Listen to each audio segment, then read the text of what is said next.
مسیح میں آپ سب کی سلامتی ہو۔ میرا نام بروس اولیور ہے۔ میں بیداری کی سیریز پر کام کر رہا ہوں۔ یہ اسی سیریز کی 6ٹھی ایپیسوڈ ہے جو کہ ایک آدمی جس کا نام چارلز جی فنی ہے اس پر مبنی ہے۔ یہ 18ویں صدی کے وسط کی بات ہے، یا تقریباً 150 سال پہلے نیو یارک میں اور اس کے ارد گرد کے علاقہ میں اس منسٹری نے کام کرنا شروع کیا۔ امریکہ کے شہر نیو یارک میں، فیلاڈیلفیا میں اور ڈیلاویئر ریور جو کہ ایک ہائی سوسائٹی علاقہ ہے، لیکن ساتھ ہی ساتھ وہاں کچھ مزدور طبقہ بھی رہتا ہے جو کہ مشکل حالات میں سے گزرتا ہے۔ اور میں یہ سمجھتا ہوں کہ ہم اس منسٹری کے وسیلہ سے بہت سبق آموز باتیں سیکھنے والے ہیں، جو کہ امریکہ میں اس وقت دوسری بڑی بیداری کے نام سے جانی جاتی تھی۔ میرے خیال میں ہم سب کی کچھ نہ کچھ پسندیدہ شخصیات ہوتی ہیں، اور بائبل مقدس میں میرا ہیرو یشوع ہے، لیکن حقیقت میں نے چارلز فینی کی زندگی کو بہت حیرت انگیز اور غیر معمولی پایا ہے۔ آپ بھی کہیں گے کہ اس کی زندگی بھی بائبل کی کسی کتاب جیسی لگتی ہے، لیکن کچھ ایسے واقعات جو کہ اس کی آٹو بایوگرافی میں لکھے گئے ہیں، وہ تقریباً بائبل میں بتائے گئے کچھ واقعات سے ملتے جلتے ہیں۔ اگر آپ کو یہ کتاب ملے تو ضرور اس کو پڑھیں۔ یہ کتاب بائبل کے بعد میرے لیے انعام شدہ مال کی طرح ہے۔ یہ کتاب 1876 میں لکھی گئی۔ یہ پہلا ایڈیشن اور اس کی سوانح حیات ہے۔ یہ چارلز فینی کے وہ یادگار واقعات ہیں جو اس نے خود لکھے ہیں۔ وہ تقریباً زندگی کے 75 سال جیتا رہا اور اس کی زندگی میں حیرت انگیز واقعات اور معجزات ہوئے۔ اس نے 29 سال کی عمر میں نجات پائی، اور میں سمجھتا ہوں کہ یہ دور جب ہم اپنی 20 سال کی عمر کے اختتام پر ہوتے ہیں بہت اہم ہوتا ہے۔ 20 سال کی عمر کے بعد کی زندگی اور 30 سال کی عمر سے پہلے کی زندگی، یہ وہ وقت ہوتا ہے جب ہم اپنی زندگیاں بنانے میں مصروف ہوتے ہیں تاکہ ہم اور زیادہ عقل مند اور کامل ہو سکیں۔ لہٰذا زبردست کارنامہ یہ ہے کہ ہم نوجوان ہوتے ہوئے جب ہم 20 سال کی عمر سے نکل جاتے ہیں تو ہمیں چاہیے کہ ہم اپنے نوجوانوں کی حوصلہ افزائی کریں تاکہ وہ خدا کی خدمت کریں۔ فنی نے 29 سال کی عمر میں نجات پائی۔ وہ ایک بہت ہی لائق اور محنتی نوجوان تھا۔ وہ ایک وکیل تھا اور ایسا ہی لگتا تھا جیسے تمام دنیا اس کے قدموں میں ہو، لیکن ایک دن اس کی خدا کے ساتھ انقلابی ملاقات ہوئی جس کے سبب سے اسے روح القدس کا بپتسمہ ہوا۔ میں شروع سے ہی یہ کہتا ہوں کہ نجات ایک الگ چیز ہے، لیکن اس نجات کا مسا اور اختیار جس کی ہمیں ضرورت ہے وہ ہماری قوموں، ہمارے قصبوں اور ہمارے شہروں میں بیداری کو لانے کا سبب بنتا ہے۔ فنی اپنی سوانح حیات میں ایک ایسے ہی تجربے کا ذکر کرتا ہے۔ وہ پانی کی لہروں کا ذکر کرتا ہے۔ وہ لکھتا ہے کہ وہ ایک ایسی قوت کو محسوس کرتا ہے جیسے بجلی کی لہریں اس کے اندر جا رہی ہوں۔ اور یہ میرے اپنے تجربے کی بات ہے، جب میں نے 20 سال کی عمر کے بعد کچھ ایسا ہی اپنے اندر محسوس کیا۔ میں نہیں جانتا تھا کہ کیا کروں۔ میں ہنس رہا تھا یا رو رہا تھا، یا زمین پر لیٹ گیا، یا میرا جسم کانپ رہا تھا۔ کچھ سمجھ نہیں آ رہا تھا۔ وہ ایک بہت ہی زبردست انقلاب تھا اور روح القدس مجھ پر آ کر ٹھہر گیا تھا، اور میں سمجھتا ہوں کہ ایسے ہی انقلاب کی ضرورت آج ہماری زندگیوں میں بھی ہے۔ اور یہی وہ چیز تھی جس نے فنی کو بدل دیا۔ یہ ایک بہت ہی دلچسپ بات ہے۔ کلیسیا نے اس سے کہا کہ وہ اس کے لیے دعا کرنا چاہتے ہیں۔ اس نے کہا، آپ لوگ دعائیں تو کرتے ہیں لیکن آپ کی دعاؤں کا جواب نہیں آتا۔ لیکن جیسے ہی اس نے ایک نئی منسٹری کا آغاز کیا، چیزیں تبدیل ہونا شروع ہو گئیں۔ وہ دعاؤں کے جواب نہ آنے کے بارے میں فکر مند تھا، اور اس نے محسوس کیا کہ بائبل مقدس کو یعنی خدا کے کلام کو زندگی میں لینا چاہیے، اور وہ گیا اور اس نے ایسا ہی کیا۔ وہ کئی گھنٹے دن میں دعا میں گزارتا اور 4 گھنٹے بھی دعا کرتا، خدا کی تلاش کرتا اور اس کی قدرت اور قوت کی تلاش کرتا۔ وہ آگ اور بیداری کی تلاش کرتا تاکہ روحیں نجات پائیں۔ وہ دن میں کئی بار عبادت کرواتا، اور خدا کی آگ اور حضوری ان عبادات میں چھائی ہوتی تھی۔ لوگ زمین پر گر جاتے اور رحم کے لیے خدا کے حضور چیختے اور چلاتے تھے، خدا کی حضوری سے کانپتے اور تھرتھراتے تھے، اور دھاڑے مار مار کر روتے تھے کہ ہم کیا کریں۔ اور پھر انہوں نے اپنی زندگیوں میں معجزات کو دیکھا۔ چاہے کوئی امیر ہو یا غریب، ہر ایک کی زندگی میں تبدیلی آئی۔ جب فنی اپنا وقت جنگلوں میں گزارتا اور وہاں وہ کلام مقدس کو پڑھتا اور دعا کرتا، اور صرف دعا ہی نہ کرتا بلکہ روزے بھی رکھتا اور ساتھ دعائیں کرتا، لوگ چلاتے اور روتے تھے کہ کیا کریں۔ لیکن فنی نے اس بات کو سمجھا کہ ہمیں خالص اور پاک بننے کی ضرورت ہے۔ اگر آپ پاک ہوں گے تو پھر آپ اس کی قوت اور قدرت کو اپنے اندر لے سکتے ہیں، اور پھر نتائج کو آپ اپنی آنکھوں سے دیکھیں گے۔ فنی کوئی پیچیدہ قسم کا خادم نہیں تھا، بلکہ وہ بہت ہی سادہ طریقے سے منادی کرتا تھا۔ اگر آپ پچھلی ریوائول سیریز کو دیکھیں تو آپ نے دیکھا ہوگا کہ ان تمام لوگوں میں سے یہ چیز مشترکہ تھی کہ یہ لوگ بہت سادہ طریقے سے منادی کرتے تھے۔ جیسا کہ بلی برے اور جان ویزلی، جن کا تعلق انگلینڈ سے تھا، وہ بھی بہت سادہ تعلیم دیتے تھے۔ جیسا کہ وہ آسمان اور جہنم کی آگ کا ذکر کرتے تھے، وہ آسمان کی بادشاہی کی تعلیم دیتے تھے۔ آسمان کی بادشاہت اور اس دنیا کی بادشاہت، صلیب اور معجزات، نجات اور بچایا جانا اور ابدی زندگی، مسیح کا خون جو ہمیں تمام گناہوں سے نجات دیتا ہے اور جس کی وجہ سے ہم بچائے گئے تاکہ ہم اس کے ساتھ ابدی زندگی میں داخل ہوں، یہ ہے وہ سادہ تعلیم جس کی منادی فنی کرتا تھا۔ اور اس نے دیکھا کہ علاقے بدل رہے ہیں۔ آپ کچھ واقعات پڑھ سکتے ہیں اگر آپ کو اس کی کتاب مل جائے۔ ایک ہوٹل میں جہاں ایک آدمی اس کو ملا جس کا نام فادر نیش تھا، وہ بہت دعا کرتا تھا اور دعا کرنے کی روح اس میں تھی، اور اس نے دعا کی، اور اس دن سے جتنے بھی لوگ اس خطہ سے سفر کرتے وہ سب ہی خدا کی حضوری کو محسوس کرتے اور روتے اور چلاتے اور رحم کے لیے درخواست کرتے۔ میں آپ کی حوصلہ افزائی کرنا چاہتا ہوں، اگر آپ کسی جگہ ٹھہرتے ہیں، کسی کمرہ یا کسی ہوٹل میں، آپ بھی ان لوگوں کی طرح دعا کر سکتے ہیں۔ یہ لوگ دعا کرتے تھے اور پھر معجزات ہوتے تھے۔ اس رات جو بھی اس ہوٹل میں ٹھہرا اس کی زندگی بدل گئی۔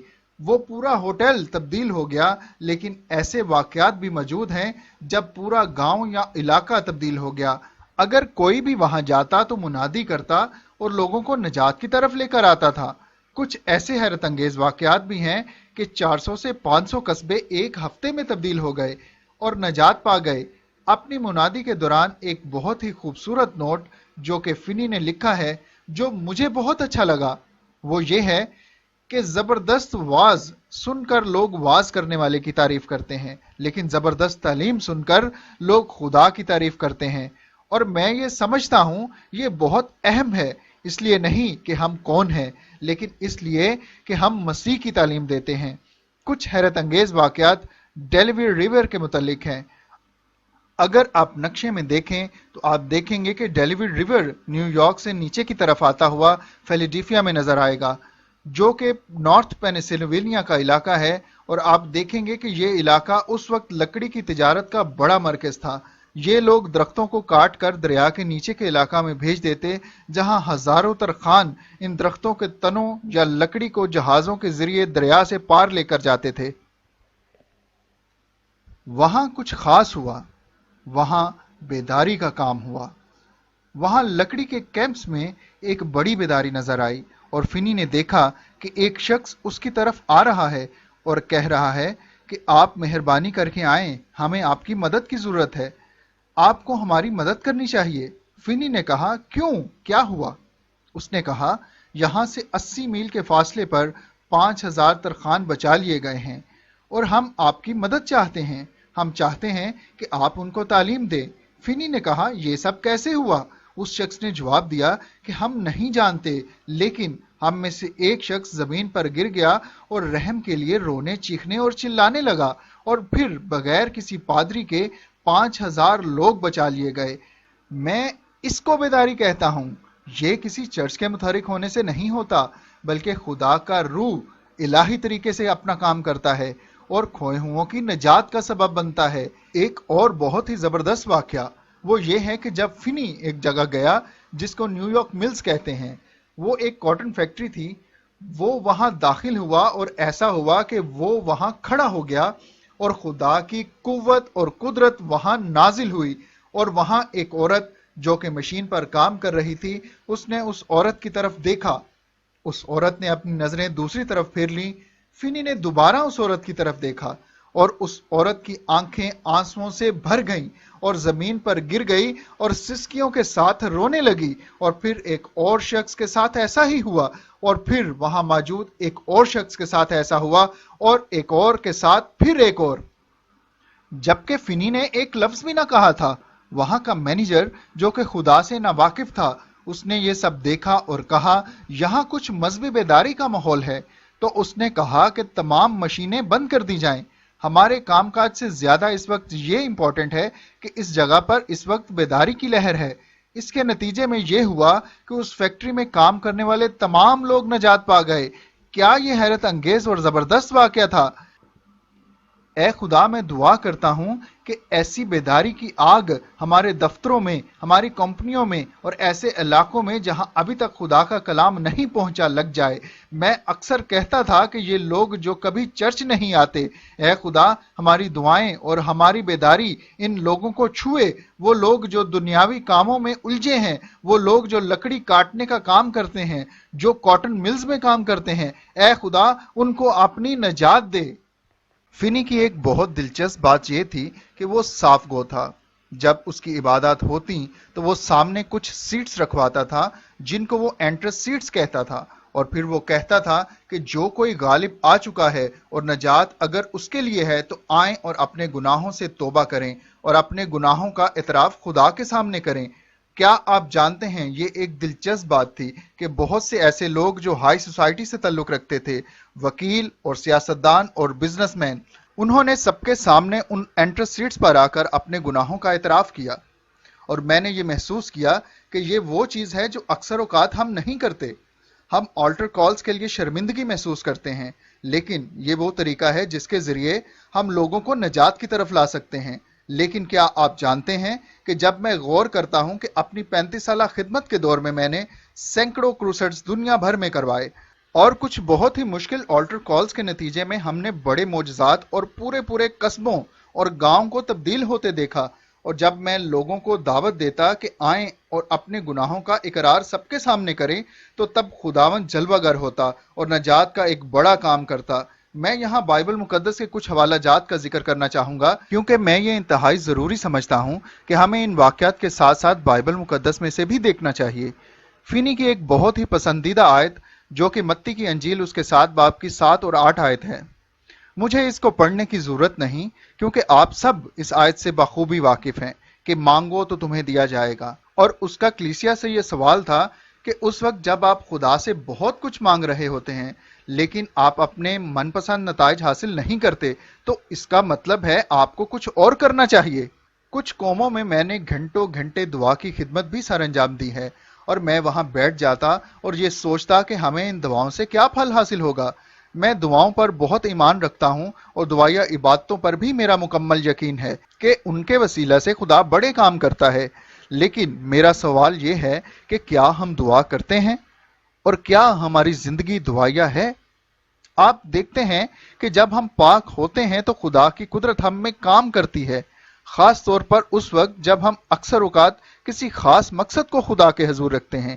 مجھے یقین ہے کہ یہاں فنی ہم سب کو کچھ سکھانا چاہتا ہے جو کہ کلام کے بالکل عین مطابق ہے، کہ آپ کتنا وقت دعا میں گزارتے ہیں اور آپ کی دعا کے تعلق سے خدا کے ساتھ کس طرح کی کمٹمنٹ ہے۔ فنی دن میں 4 گھنٹے دعا میں گزارتا تھا اور تنہائی میں دعا کرتا تھا۔ اگر آپ متی کی انجیل کے 6 باب کی 6 آیت کو پڑھیں، میں یہاں آپ کے لیے یہ آیت کو پڑھنا چاہوں گا۔ لکھا ہے، بلکہ جب تو دعا کرے تو اپنی کوٹھڑی میں جا اور دروازہ بند کر کے اپنے باپ سے جو پوشیدگی میں ہے دعا کر۔ اس صورت میں تیرا باپ جو پوشیدگی میں دیکھتا ہے تجھے بدلہ دے گا۔ میں یہاں اس بات کو محسوس کرتا ہوں کہ یہ آیت ہم میں سے ہر ایک شخص کے لیے ہے کہ ہم جائیں اور اپنے لیے دعا کی جگہ تلاش کریں۔ شاید وہ جگہ آپ کے دفتر میں ہے، شاید وہ سفر کے دوران آپ کی گاڑی ہے جہاں آپ دعا کر سکتے ہیں، شاید وہ کوئی جنگل ہے جہاں آپ تنہائی میں جا کر خدا سے بات کر سکتے ہیں۔ ایسی جگہ کو تلاش کریں جہاں آپ اکیلے ہوں اور پوشیدگی میں خدا کے ساتھ بات کر سکیں اور اپنا دل خدا کے حضور میں انڈیل سکیں، کیونکہ خدا کے کلام میں واضح طور پر لکھا ہے، پھر خدا ہماری دعاؤں کو سنتا ہے۔ خدا سے کہیں یہ سب وہ نہیں جو میں نے دعاؤں کے ذریعے حاصل کر لیا۔ میں چاہتا ہوں کہ خداوند میری دعاؤں کو سنے، میں چاہتا ہوں کہ خداوند میری سنے، مجھے دیکھے۔ میں چاہتا ہوں کہ آپ بھی اپنی کوٹھڑی میں جائیں اور خداوند کو بتانا شروع کریں کہ آپ کی زندگی میں کیا کچھ ہو رہا ہے۔ آئیں ہم اپنے گناہوں سے توبہ کریں، اپنے آپ کو اس کے لہو سے دھو کر پاک صاف کر لیں، تاکہ اس کے روح کا مسا اور اس کی قوت اور قدرت ہم سب میں سرایت کر جائے۔ جیسا کہ فنی کے ساتھ ہوتا تھا، ہم دعا کریں اور اپنی دعا ایمان کے ساتھ کریں کہ وہ ہمارے درمیان ضرور آئے گا اور بیداری کو لے کر آئے گا اور روحیں بچا لی جائیں گی۔ میں آپ میں سے ہر اس شخص کی حوصلہ افزائی کرنا چاہتا ہوں جو لوگ منادی کرتے ہیں اور خدمت کرتے ہیں۔ ہمیں واضح طور پر خدا کی صلیب پر دھیان لگانے کی ضرورت ہے۔ ہمیں جہنم کی آگ اور خدا کی بادشاہت کی فکر کرنے کی ضرورت ہے۔ اگر لوگ جہنم کی آگ کے متعلق نہیں جانتے ہوں گے تو وہ یہ بات بھی نہیں سمجھیں گے کہ انہیں ایک نجات دہندہ کی ضرورت ہے۔ ہمیں خدا کی بادشاہت اور اس دنیا کی بابت بھی تعلیم دینے کی ضرورت ہے۔ اس بات کی تعلیم دینے کی ضرورت ہے کہ مرنے کے بعد آپ کہاں جائیں گے۔ کیا آپ خدا کے ساتھ ابدی زندگی میں داخل ہوں گے یا پھر آپ جہنم کی آگ میں ڈالے جائیں گے اور اس طرح آپ خدا سے ہمیشہ کے لیے جدا ہو جائیں گے۔ میں آپ کو بتانا چاہتا ہوں کہ خدا کا ہمارے لیے یہ منصوبہ نہیں تھا۔ دوسرا پطرس اس کا 3 باب اور اس کی 9 آیت بہت اہمیت کی حامل ہے، خاص طور پر خاندانوں کے ان افراد کے لیے جو اس دنیا میں کہیں کھو گئے ہیں، جن کو یہ لگتا ہے کہ توبہ تک پہنچنا ناممکن ہے۔ لیکن اگر ہم بیداری کی پچھلی ایپیسوڈ پر غور کریں تو ہم دیکھتے ہیں کہ ہر ایک شخص کی توبہ تک نوبت ہو سکتی ہے۔ دوسرا پطرس اس کے 3 باب اور اس کی 9 آیت میں لکھا ہے، خدا کسی کی ہلاکت نہیں چاہتا، وہ چاہتا ہے کہ ہر ایک کی توبہ تک نوبت پہنچے۔ آئیں ایمان کے ساتھ اور بڑے یقین کے ساتھ اپنے ان پیاروں اور عزیزوں کے لیے دعا کریں جو ہمارے خاندانوں میں ہیں، یا وہ لوگ جن کے ساتھ ہم کام کرتے ہیں، وہ لوگ جن سے ہم پیار کرتے ہیں، جن کے ساتھ ہمارا کوئی رشتہ ہے۔ ہم خدا کے ساتھ وقت گزاریں، ان لوگوں کے لیے دعا کریں کہ کوئی بھی ہلاک نہ ہو۔ میں نے دیکھا ہے کہ دعاؤں کے وسیلہ سے شہر اور قصبے تبدیل ہو جاتے ہیں۔ ہم دیکھتے ہیں کہ یہ بات بالکل حقیقت ہے۔ اگر ہم کلام مقدس کی روشنی میں دیکھیں کہ جب پالوس اور سیلاس اور پالوس اور برناباس اپنے مشنری دورے پر جاتے تو ہم دیکھتے ہیں کہ افسس، اتھینے، انطاکیہ، دربے اور لسترا اور مختلف جگہیں جہاں وہ جاتے تھے، تمام علاقے تبدیل ہو گئے، لوگ نجات پا گئے، اور یہ سب بہت کم وقت میں ہوا۔ یہ سب کلام مقدس میں واضح طور پر لکھا ہے۔ لیکن اگر ہم پالوس کی زندگی پر غور کریں تو ہمیں یہ بھی پتہ چلتا ہے کہ اکثر لوگوں کا ہجوم اس کے خلاف کھڑا ہو جاتا تھا، لوگ اس کے مخالف ہو جاتے تھے، لوگ اس سے نفرت کرنے لگتے تھے، اور یہ سب کچھ ہماری خدمت کا اور ہماری بلاہٹ کا حصہ ہے کہ ہم ستائے جائیں گے۔ یہ زندگی کوئی آسان زندگی نہیں ہے، لیکن اس کی محبت ہماری زندگیوں میں جب سرایت کرتی ہے تو پھر ہم اپنے دشمنوں سے بھی محبت کرنے لگتے ہیں، اور ہم ان لوگوں سے بھی جو ہم سے نفرت کرتے ہیں اچھا اور مختلف برتاؤ کرتے ہیں۔ میں دعا کرتا ہوں کہ اے خداوند اپنی روح کا تازہ اور گہرا مسا ہم پر جاری کر دے۔ میں یہاں پر اسی سیٹ کا ذکر کروں گا جس پر آ کر لوگ اپنے گناہوں کا اقرار کرتے تھے اور فکر مند ہوتے تھے، اور یہ خدا کی خدمت کا ایک پہلو ہے۔ اور خدا کی خدمت کے کئی سالوں میں میں اکثر کہتا ہوں کہ ہمیں توبہ کرنے کی ضرورت ہے، خاص طور پر نوجوانوں کو، کہ وہ اپنی بے راہروی اور جنسی گناہوں سے باز آئیں۔ اور ایسی ہی دعا میں نے ایک عبادت میں کی، اور نوجوانوں کی بڑی تعداد کو میں نے چیختے چلاتے اور زاروں قطار روتے ہوئے دیکھا۔ وہ اپنے گھٹنوں پر ہو گئے اور خدا کے حضور چلانے اور رونے لگے، اپنے اپنے گناہوں پر شرمندہ ہوئے جو انہوں نے اپنی زندگی میں کیے تھے۔ اگر آپ کو یاد ہو، ہم نے تالن کی ریوائول ایپیسوڈ میں دیکھا تھا جب انہوں نے لوگوں کے لیے دعا کی تو سب سے پہلے انہوں نے کہا کہ آپ لوگوں کو اپنے گناہوں کا اقرار اور ان سے توبہ کرنے کی ضرورت ہے، اور پھر انہوں نے ان لوگوں کے لیے دعا کی اور وہ رہائی پا گئے۔ میں اس بات پر یقین رکھتا ہوں کہ اعلانیہ طور پر اپنے گناہوں کا اقرار کرنا بہت ضروری ہے۔ میں کلام مقدس میں بھی اس بات کو دیکھتا ہوں، اور آپ خود بھی خدا کے کلام میں پڑھ سکتے ہیں کہ امثال کی کتاب اس کا 28 باب اور اس کی 13 آیت میں لکھا ہے، جو اپنے گناہوں کو چھپاتا ہے کامیاب نہ ہوگا، لیکن جو ان کا اقرار کر کے ان کو ترک کرتا ہے اس پر رحمت ہوگی۔ زبور 32 اس کی 5 آیت میں داؤد خود اپنے گناہوں کو مانتا اور ان کا اقرار کرتا ہے اور معافی کے لیے طلبگار ہے۔ یہ وہ شخص تھا جس نے گناہ کیا اور پھر وہ معافی کے بارے میں جانتا تھا، لیکن پہلے وہ گناہوں کے اقرار کے بارے میں بات کرتا ہے۔ آپ جانتے ہیں کہ گناہوں کا اقرار منہ سے کیا جاتا ہے، ہمارے ذہن میں، ہمارے دماغ میں بہت کچھ چل رہا ہوتا ہے، ہم اپنی ہی ذہنی نجات اور عقل میں دلچسپی رکھتے ہیں، لیکن ان سب چیزوں کو ہمارے ذہن سے باہر آنے کی ضرورت ہے، ہمارے منہ سے، ہمارے دلوں سے باہر نکلنے کی ضرورت ہے۔ آئیں ایسا ہی کچھ کریں کہ ہم اپنے منہ سے اپنے گناہوں کا اقرار کریں۔ جب ہم پطرس کی منادی کو اعمال 2 باب اور اعمال 3 باب میں دیکھتے ہیں تو وہاں وہ صلیب کا پیغام اور نجات کا پیغام دیتا ہے، اور لوگ کہتے ہیں کہ ہم کیا کریں، ہمیں کیا کام کرنا چاہیے۔ بہت سے لوگ کہتے ہیں کہ جاؤ اور ہدیہ دو، کوئی کہتا ہے قربانی چڑھاؤ، لیکن یہاں بات کر رہے ہیں گناہوں کے اقرار کی۔ خدا سے کہیں مجھے معاف کر، لیکن دل سے معافی مانگے۔ مجھے یاد ہے کہ جب میں ارجنٹائن میں تھا، ان لوگوں نے جب میرے لیے دعا کی تو وہاں روح کا گہرا اور بڑا مسا چھا گیا۔ مجھے یاد ہے میں نے خدا سے کہا کہ خدا میری زندگی میں ایسا کچھ باقی نہ رہے جو مجھے تیری قدرت اور تیرے جلال میں داخل ہونے سے روکے۔ خدا میری زندگی میں کوئی بھی گناہ اور بدکاری باقی نہ رہے۔ پطرس کہتا ہے کہ توبہ کرو اور بپتسمہ لو، اور وہ اعلانیہ اپنے گناہوں کا اقرار کرتا تھا، اور اس کی تصدیق ہم بپتسمہ کے ذریعے کرتے ہیں۔ میں آپ کی حوصلہ افزائی کرنا چاہتا ہوں کہ اگر آپ نے پانی کا بپتسمہ نہیں لیا تو ضرور لیں، اور اعلانیہ اس بات کی تصدیق کریں کہ آپ نے نجات پا لی ہے اور آپ یسوع کے لہو سے پاک صاف کیے جا چکے ہیں۔ آپ کو صرف اس بارے میں بات ہی نہیں کرنی بلکہ ایسا عمل میں بھی لانا ہے۔ جو کچھ آپ اپنے ہونٹوں سے کہتے ہیں اس کو عمل میں لائیں، کیونکہ رومیو کے خط اس کے 10 باب اور 9 آیت میں لکھا ہے کہ اپنی زبان سے خداوند کے یسوع ہونے کا اقرار کریں۔ میں آج آپ کی حوصلہ افزائی کرنا چاہتا ہوں اور آپ کے لیے دعا کرنا چاہتا ہوں۔ جو کچھ آج ہم نے فنی کی بیدار زندگی سے اور کلام مقدس میں سے سیکھا وہ ہمیں ضرور چھوئے، لیکن ان سب کا تعلق آپ کے دل سے ہے، آپ سے ہے کہ آپ اپنے آپ کو بیداری کے لیے کس طرح تیار کرتے ہیں۔ اے خداوند، میں ہر اس شخص کے لیے جو اس وقت اس ویڈیو کو دیکھ اور سن رہا ہے دعا کرتا ہوں۔ بیداری کی روح، تازہ مسا اور جلتی ہوئی آگ ہر ایک کو پاک اور صاف کرے۔ تازہ مسا کا بہاؤ، محبت کی لہر زندگیوں میں سرایت کرے۔ لوگ گناہوں سے اور ہر قسم کی فضول، بیکار اور پریشان کرنے والی چیزیں زندگیوں سے جاتی رہیں۔ میں دعا کرتا ہوں کہ آپ اپنے لیے دعا کی جگہ کا تعین کریں، دعا کی جگہ مخصوص کریں، خدا کو تلاش کرنا شروع کریں تاکہ آپ کی دعا کے وسیلہ سے بڑے کام اور معجزات ہوں۔ خدا آپ سب کو برکت دے، آمین۔